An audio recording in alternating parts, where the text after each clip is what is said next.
tu na hian khát tu là hồ lâu tan sil khát soi tu room lệ State Training Center huna camping kane na hun tangin kongkal chuak do na ta hian tu la hian wan te ko pathum thu cha kholai au turin tu na hian kongkal meka lai mun hian campers jan ni don kan ama lai khuale khopui ten mi ten kan thom ri wa no shir ve theina turin van tir kho pathum thu cha au turin kan kal chuak ton me ka ni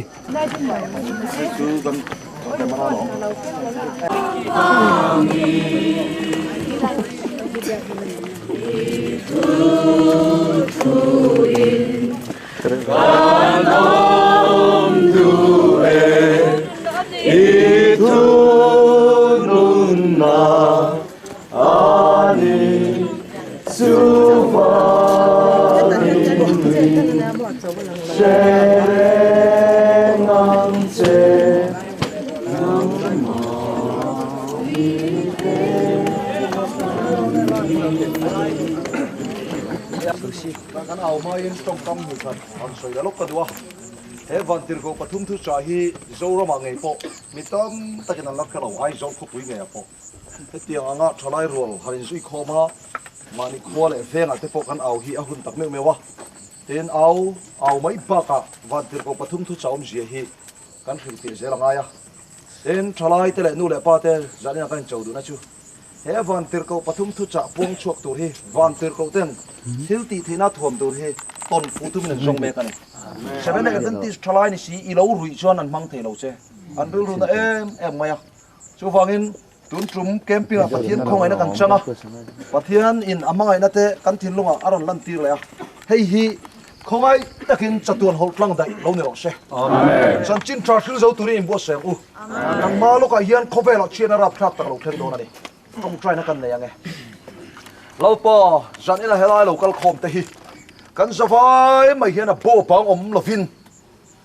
van tir ko pathum thu cha puang zo tu te ji ngamin an te lang che amen kan fel lo na le clean lo na te she khongai takin i tharau thiu ti thena min thuam la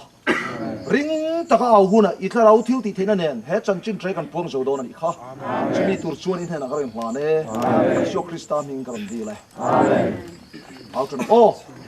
tin van tir ko pakhat na chuan oring takin tin van tir ko pakhat na chuan oring takin aro re lun chu lo then ta ka wangin aro re lun chu lo then ta ka wangin pathian chu la ula choi moi ro pathian chu la ula choi moi ro van te leite tui fin riat te van te leite tui fin riat te tui na ta siam tu chu chibai bu ro tui na ta siam tu chu chibai bu ro tin van tir ko dang apani na chuan tin van tir ko dang apani na chuan babulon khoro pui ami ngai chin wanga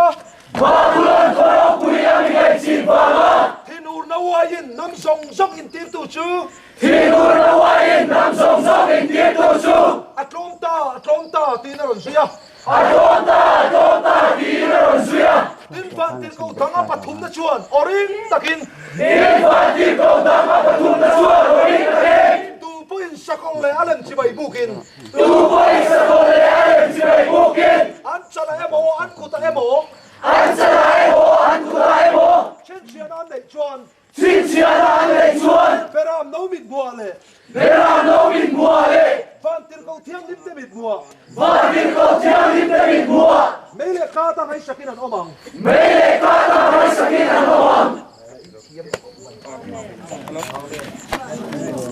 tin van tir ko pakhat na chuan oring takin aro re lun chu lo then ta ka wangin pathian chu la ula choi moi ro van te leite tui fin riat te tui na ta siam tu chu chibai buk ro tin van tir ko dang apani na chuan babulon khoro pui ami ngai chin wanga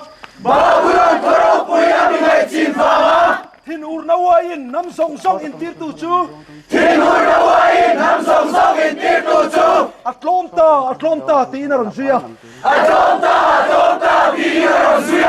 tin van tir ko dang apathum na chuan oring takin tin van tir ko dang apathum na chuan oring takin tu poin sakol le alem chibai bukin tu poin sakol le alem chibai bukin an chale emo an kutai emo chin chiana nei chuan an chalai mo an kutai mo chin chiana nei chuan pathian beram no mit bule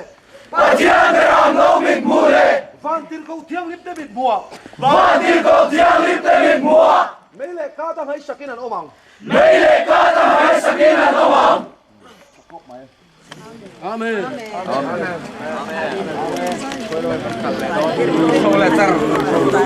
tin van tir ko dang apani na chuan tin van tir ko dang apani na chuan babulon khoro pui babulon khoro pui ami ngai chin wanga ami ngai chin wanga thin ur no wain hin u no wain nam song song in tir tu chu nam song song in tir tu chu atlom ta ti na ron suya atom ta ti na ron suya tin van tir ko dang apathum na chuan oring takin tin van tir ko dang apathum na chuan oring takin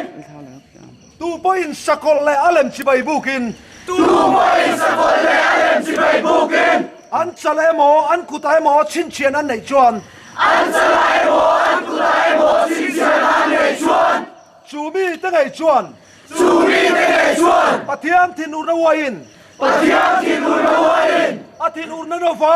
a thin ur na no va eng ma pol lo siam chun inanga em ma pol lo siam chu ania mele ka dang hai sakin an omang meile ka tam hai sakin an omang